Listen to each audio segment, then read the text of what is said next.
मन करे सो प्राण दे, जो मन करे सो प्राण ले, वही तो एक सर्वशक्तिमान है।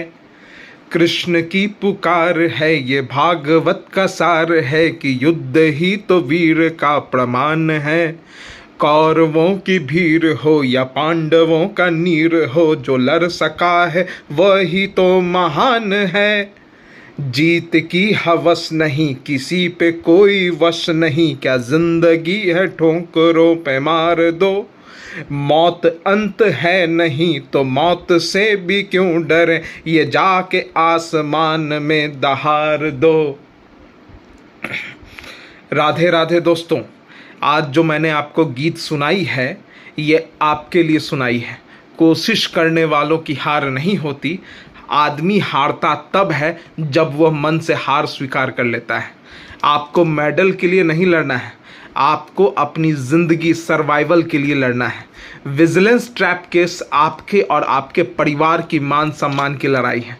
आप ऐसे में हथियार नहीं डाल सकते हैं, जब तक तोड़िएगा नहीं तब तक छोड़िएगा नहीं। विजिलेंस केस में गवाहों को तोड़ने के लिए आपके पास सबसे बड़ा हथियार क्रॉस एग्जामिनेशन है। एक बात जान लीजिए, और ये करिश्मा आपके वकील ही साहब कर सकते हैं। उनकी मेहनत ही आपको आरोपों से मुक्त करवा सकती है। एक बात बता दूं, कोर्ट में अमूमन देखा जाता है कि एक ही दिन में एग्जामिनेशन इन चीफ और क्रॉस एग्जामिनेशन दोनों ही खत्म कर दिया जाता है। और आरोपी के अधिवक्ता, खासकर जो अधिकांश बेल की प्रैक्टिस करते हैं, बेल वाले वकील साहब, जो जज अहंकार का पोषण करते हैं, जज साहब के अहंकार का पोषण करते हैं, उनको खुश करने के चक्कर में आवाज़ नहीं उठा पाते और महत्वपूर्ण बिंदुओं पर क्रॉस नहीं हो पाता है। एक बात बता दूं, सेशन जज के रूप में जो कोई भी व्यक्ति होते हैं उनको कम से कम 10 सालों का लंबा अनुभव रहता है। वो भी सज़ा करते करते उनको भी मज़ा आने लगता है। आप देखते होंगे निचली अदालत से की गई अधिकांश सज़ा ऊपर जाकर टूट जाती है। क्या उच्च न्यायालय या सर्वोच्च न्यायालय में कानून बदल जाता है? क्या नहीं। जज साहब को आरोपी को सजा करने के बाद तत्काल प्रतिक्रिया, प्रशंसा अच्छी लगती है। इसमें सरकारी वकील न्यूज़पेपरबाजी करके सरकार की छवि को अच्छा दिखाते हैं। मेरी पहली सलाह यह है कि जिस दिन एग्जामिनेशन चीफ हुआ हो उस दिन कभी भी क्रॉस एग्जामिनेशन नहीं करनी चाहिए। आपको अपने क्लाइंट के लिए समय मांगना होगा, क्योंकि आपको एग्जामिनेशन इन चीफ के प्रत्येक वाक्य को 161 के बयान को देखते हुए सवाल तैयार करना है। कोई कोई जज इतने अड़ियल होते हैं, वो आपको समय नहीं देंगे। आपको उनको समझना होगा, उनकी कमज़ोर नस पकड़नी होगी। आप समय का मांग लिखित रूप में करिए, तब उनकी मजबूरी हो जाएगी। और तब भी अगर वो समय न दे तो उस आदेश को रिवीजन कोर्ट में चैलेंज कर सकते हैं।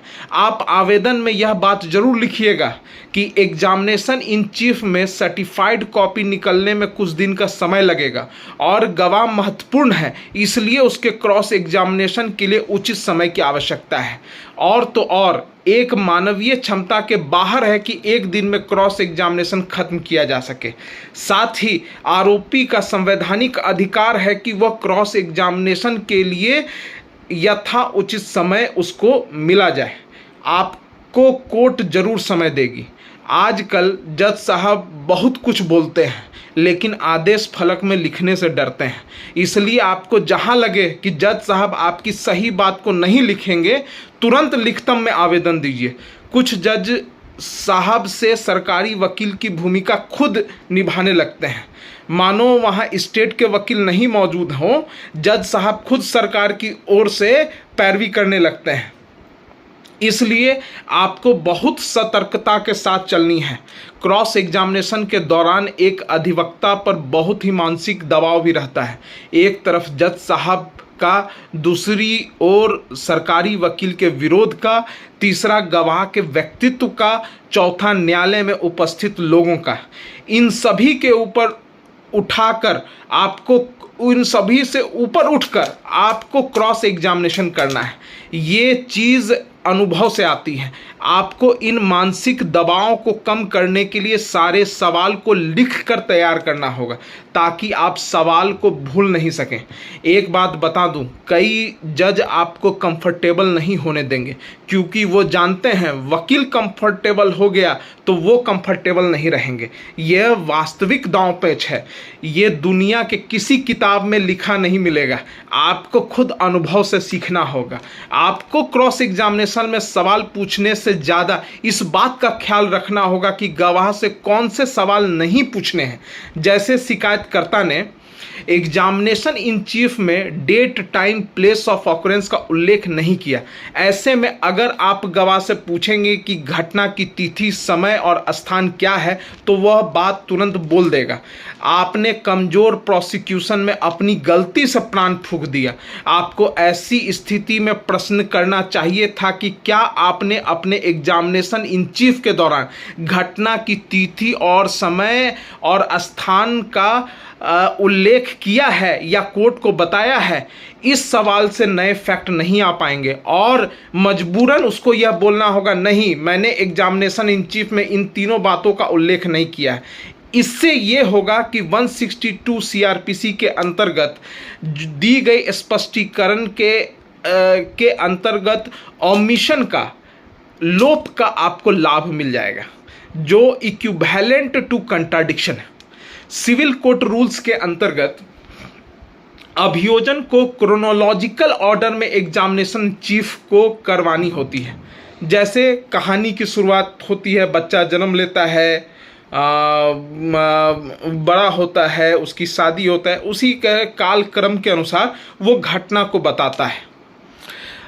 गवाह हमेशा, एक बात और है, गवाह हमेशा घटना को क्रोनोलॉजिकल ऑर्डर में ही घटना को याद करता है। ये मानवीय प्रकृति है। उससे अगर क्रॉस एग्जामिनेशन में अगर आप पीछे वाली घटना को पहले पूछ दीजिएगा तो वो गड़बड़ा जाएगा। यहीं पर आपकी वकालत काम आएगी, यहीं पर आपका शस्त्र काम आएगा, यहीं पर आपका दिमाग काम आएगा। आपको उसको छकाना है।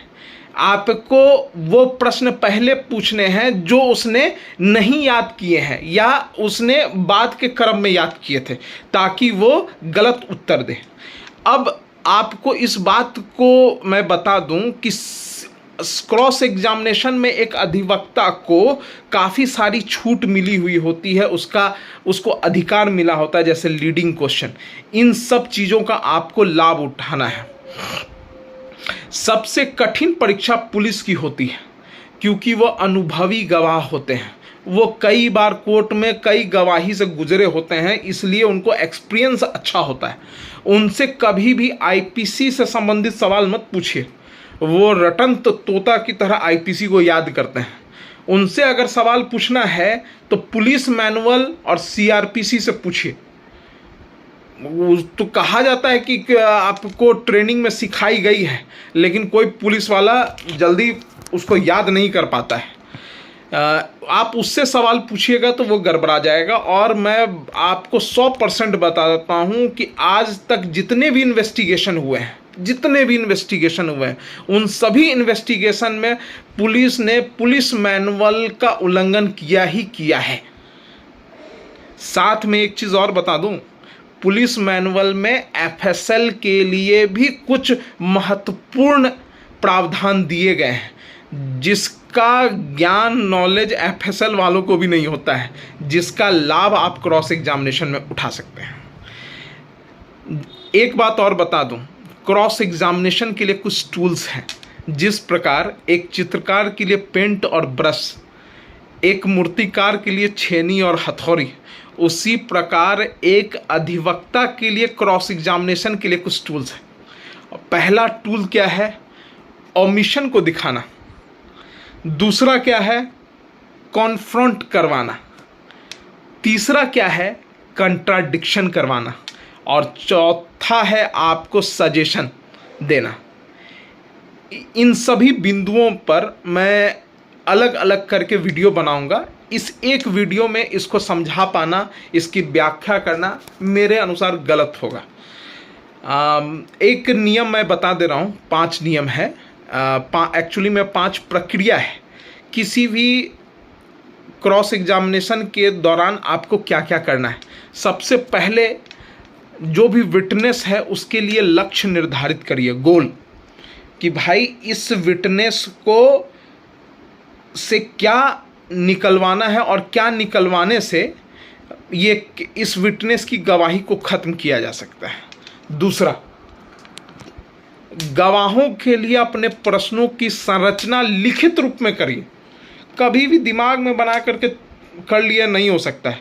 लिखित रूप में किया गया बनाया गया प्रश्न आप कभी नहीं भूलिएगा और उसको देख करके आप प्रश्न पूछ सकते हैं, ये आपकी आज़ादी है।